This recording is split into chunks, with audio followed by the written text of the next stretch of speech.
বিসমিল্লাহির রহমানির রহিম। আজকের এই প্রতিবাদ সভার স্নেহস্পদ সভাপতি, উপস্থিত প্রধান অতিথি,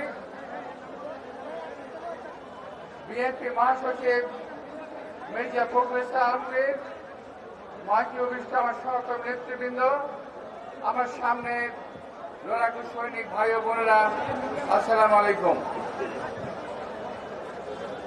আমি প্রথমেই মিটফোর্ডের সামনে যে ঘটনা ঘটল সেই ঘটনার তীব্র প্রতিবাদ এবং নিন্দা জ্ঞাপন করছি। অতঃপর ওই পরিবারের সকল সদস্যের প্রতি আমি আন্তরিক সমবেদনা জ্ঞাপন করছি। যেই ছেলেটাকে হত্যা করা হলো সেই ছেলেটা বিএনপি করত, তার পরিবার পরিজন বিএনপির সমর্থক। একটা ঘটনা ঘটেছে নিঃসন্দেহে মর্মান্তিক, এই ঘটনা সহ্য করার মতো নয়। আমরা এই ঘটনার পুনরাবৃত্তি বাংলাদেশে কখনো দেখতে চাই না। ভাইয়েরা, ঘটনা ঘটল কি আর এর থেকে ফায়দা লুটার চেষ্টা করতেছে কারা, এইটা একটু আপনাদের ভাবতে হবে। পুরো দেশবাসীকে জানতে হবে একটি ঘটনা ঘটছে, আমার সামনের ক্যামেরাম্যান ভাইরা আছে, আমার ছবি তুলছে, আপনাদের ছবি উঠছে, ক্যামেরা ধরে রেখেছে এদিকে। এই ঘটনা যখন ঘটলো ঠিক একইভাবে একজন ক্যামেরাম্যান এই ঘটনাটির ছবি তুলেছে। কোন নড়াচড়া নাই,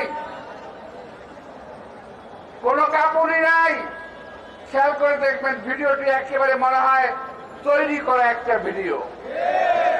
অর্থাৎ এই ঘটনাটি ঘটবে, ভিডিও করবে, যেই পেশের সামনে তুলে ধরবে, জাতির সামনে বিএনপিকে মাথা নত করতে বাধ্য করবে, এমন চিন্তাধারা করেছিল। এই ঘটনার সঙ্গে বাস্তবের এবং সত্যিকারের বিএনপির কোন সম্পর্ক নাই। আমার কাছে একটা ছবি আছে, আমি দেখাতে পারবো না এই মুহূর্তে। যিনি ধরা পড়েছে মাহিন নাকি মিহি একটা ছেলে,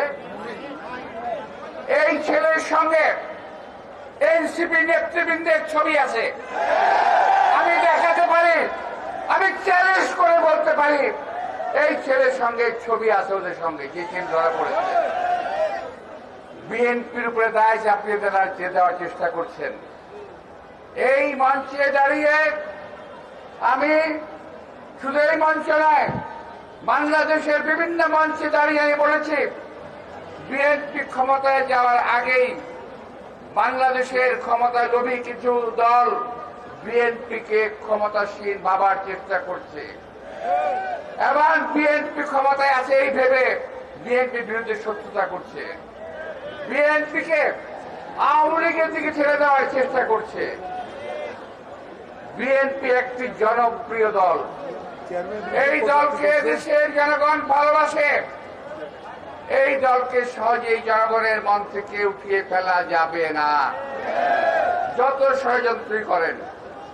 আজকে একটি কথা না বলেই নয়, এক লোকের দল, আমার ছোট ভাই মজনু ভালো করে বলে গেছে, আমি বলতে চাই না নামটা, সে ভালো বলছে, আমি তার সাহসের প্রশংসা করছি, সত্যি কথা বলার প্রশংসা করছি। এই লোকটি এবং এক দল, তারা বলছে, স্লোগান দিচ্ছে আওয়ামী লীগ গেছে যেই পথে আর বিএনপি যাবে সেই পথে। আরে বেটা, এত সহজ নাকি এটা? এত সহজ? আমাদের কোথাও যাওয়ার রাস্তা নাই। এই বাংলাদেশ আমাদের স্থায়ী ঠিকানা। এই বাংলাদেশে আপনারা রাজত্ব করবেন। আসার আগে গাড়িতে বসে সোশ্যাল মিডিয়ায় দেখছিলাম ওই ভদ্রলোক সম্বন্ধে, ওই চরমনায়ের বিশ্বাস সম্বন্ধে বলছে যে এই লোকের কোনো ইলম নাই, অর্থাৎ লেখাপড়া করে নাই, ওকে এক মূর্খ একটি লোক বলে কোনো দাওরা পড়ে নাই, হাদিস পড়ে নাই, কোরআন পড়ে নাই, কালাম পড়ে নাই, এমন কথা বলছে, ফেসবুকে আসছে, সোশ্যাল মিডিয়ায় আসছে। এমন লোক, এই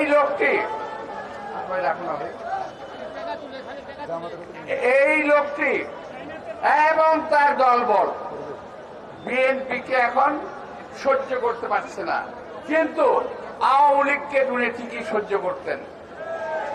আপনাদের মনে আছে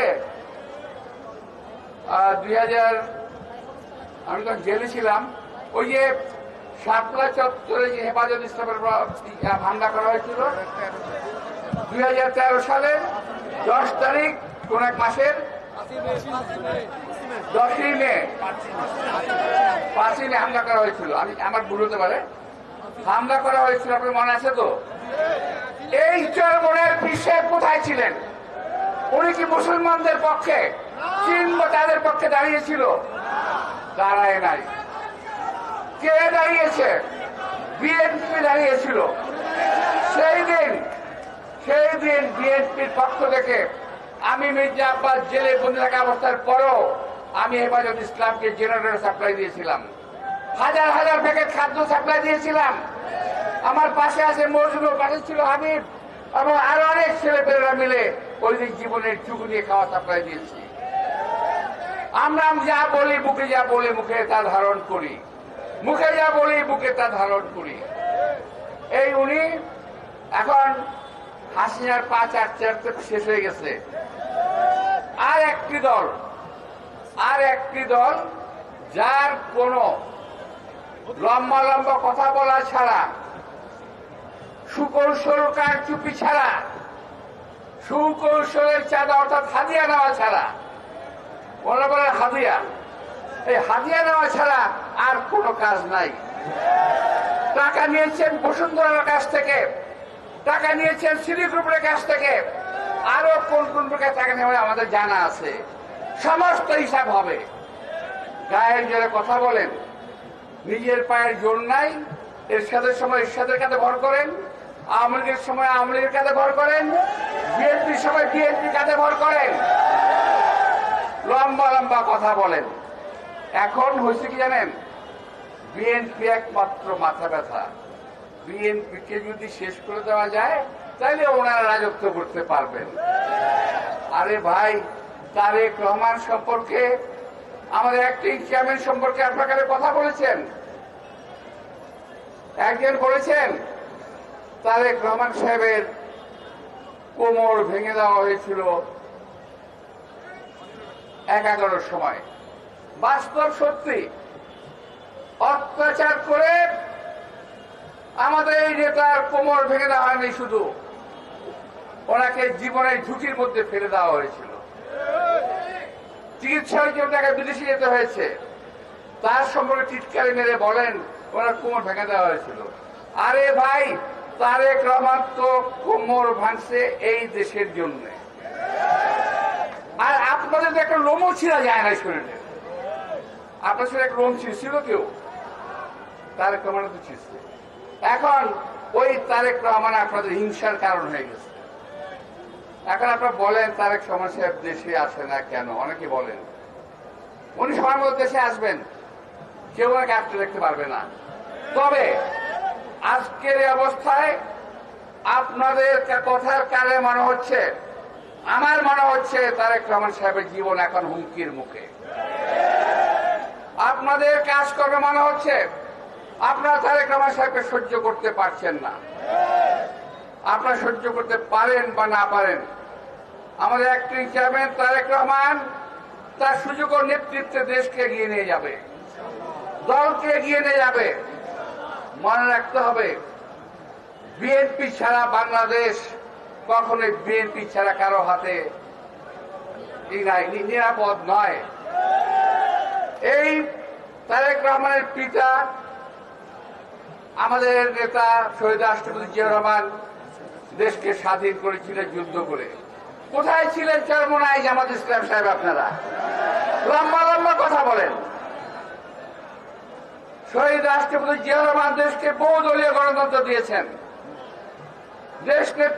খালেদা জিয়া এই দেশে পার্লামেন্টারি গণতন্ত্র দিয়েছেন। সংস্কারের কথা বলেন, সংস্কার আমরা করি নাই। আর একটা আছে ওই যে কি বলে বাংলাদেশ চিলড্রেন্স পার্টি, হ্যাঁ এত বিচিত্র এতই চেনাইব না। তো এই চিলড্রেন্স পার্টির অনেকে এখন তারেক রহমানের সাথে কথা বলেন, জিয়া রহমানের সাথে কথা বলেন।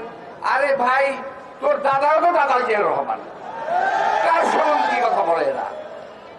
এখন এই সমস্ত লোকের কথাবার্তা শুনে আমাদের বিভ্রান্ত হওয়ার কোনো কারণ নাই। দেশবাসীকে অনুরোধ জানাবো, আপনারা যা ছবি দেখেছেন চুল চেরা বিশ্লেষণ করেন দয়া করে। বিএনপিকে অযথা কেউ যদি আসামির কাঠগড়ায় দাঁড় করানোর চেষ্টা করে, দয়া করে আপনারা সেটা মেনে নেবেন না। বিএনপি দেশকে স্বাধীন করেছে, বিএনপি দেশকে স্বাধীন রাখবে ইনশাআল্লাহ। আর বিএনপির ভাইদেরকে অনুরোধ জানাবো, দয়া করে আপনি একটু খোঁজখবর করে দেখেন আপনার ডাইনে বায়ে যদি কোনো চোর ডাকাত বদমাইশ থেকে থাকে, এদেরকে একটু চিহ্নিত করেন এখন থেকে। আমাদের বিভিন্ন সময়ে বিভিন্ন ভাবে আমাদের দলের নেতৃবৃন্দের কাঁধে ভর করে হাতে ধরে আওয়ামী লীগের সন্ত্রাসী বৃন্দ দলে ফেরার চেষ্টা করছে। তারা যে কোনো সময় যে কোনো অপকর্ম করবে, এটা থেকে সাবধান থাকবেন। আপনাদের সবাইকে আন্তরিক শুভেচ্ছা ধন্যবাদ জানিয়ে এবং দেশ নেত্রী বেগম খালেদা জিয়া তার দীর্ঘায়ু কামনা করে, আমার নেতা তারেক রহমান তার দীর্ঘায়ু কামনা করে, যদি তার সম্পর্কে কোনো অপবাদ কেউ অনর্থ যদি থাকেন, ইনশাল্লাহ আমরাও তাকে ছাড়বো না, এই কথা মনে রাখবেন। আর পীর সাহেব, কার পীর সাহেব, কেমনি পীর সাহেব? আর ওই যে সোশ্যাল মিডিয়ায় যে আপনার সম্বন্ধে লেখা হয়েছে, বলা হয়েছে যে আপনি মাদ্রাসায় পড়েন নাই, হাদিস পড়েন নাই, ইত্যাদি ইত্যাদি কথা হয়েছে। যদি কলিয়ায় জোর থাকে, যেই চাপাবাজি করেন ওই চাপার মাধ্যমে দয়া করে জবাব দেবেন। আমরা জানতে চাই ধর্মীয় ভাবে আপনি কোর্ট থেকে পাশ করেছেন। আপনাদের সবাইকে আন্তরিক শুভেচ্ছা এবং ধন্যবাদ জানিয়ে আমার বক্তব্য শেষ করছি। আল্লাহ হাফেজ।